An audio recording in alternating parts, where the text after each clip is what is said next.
Kum kejiyada ha kejing safriang jong kunyang COVID-19 ha kedisek nakaliang ketan kakoi kakia ha kesi palei kalapeteng biang ban tes COVID napang ye kiri pai ba hapo Southwest Kasil District. Dr. W.L. Nari District Surveillance Officer jongka Integrated Disease Surveillance Program Southwest Kasil District ha kejing kren bot mopor loithu ba katai kesin jam bakile kalong kum kejing tha jong ketan kakoi kakia jong ke sarkar megalia. Ulai thu ru ba kejing tes lale hakilai cluster kata hakamokrot cluster ranikor cluster bat kawaipat ka cluster lapan hap no syawa kaji cluster. Lai thu ru ba tang ha katai kasi kilayo ban pendap sanpau teli ki rapid antigen test hapo yo mokrot kentup ki ba ki bosong dukan hapo yo ki bawan yo bat kumju ru ki katu kat ni kidabar jong kisumu tourist taxi ha ka babaro ki pau negative lut.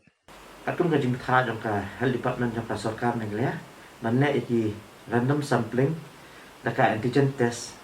aman laki cluster ya ka baka sarkar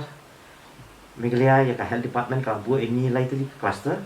nila divide into radical cluster makorat cluster berbagai cluster nila super hab na hapo wakaji cluster dia ka pemerintah nila le umba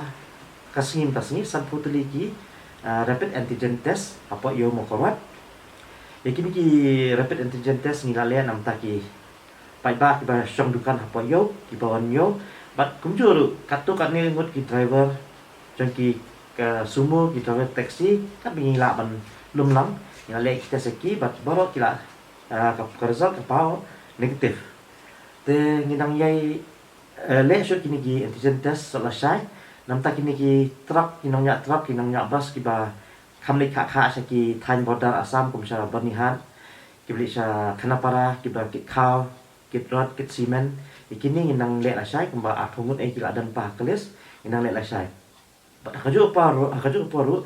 namta ka ranikor cluster nila perkhat ngin le la sha hapo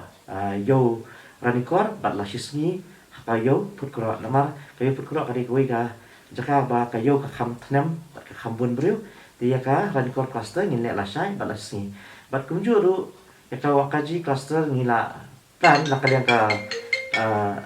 district surveillance unit bangin le no sni la shim tayo hasngi thursday ka briga sni yo jongka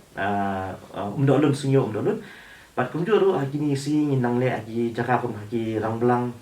ki jaka ki balong kam I bon ki brio ki bawan returnees kater kumta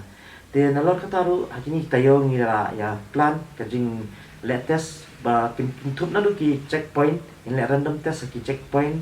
kumjuru in le random test ya tak tu kan ngot ki bawan ki hospital ki bawa sa ki hospital keleng ka me shulong Bangin chulai ki random test umdai bangi at kenapa kidi ki positive case tabangin chulai ki random test nama ba ni iba ki hospital kat tu kat ni ki hospital apa shulong ki dei ki long ki apun ki case ki positive case te kenapa bangin la ban control ni la ban check ki ni ka positivity jong ki brio tingin le ki random sampling test pak ngai kenturu ya ki pai ba kinum tiang ya kan ka random sampling test but kinyai volunteer le bat kinon mi shahmat bakin le kini kitas nama kani kadi kajing bhanam taka district jungi bangin cek ya kataka community transmission la kala dan ne kapadan hapo ka district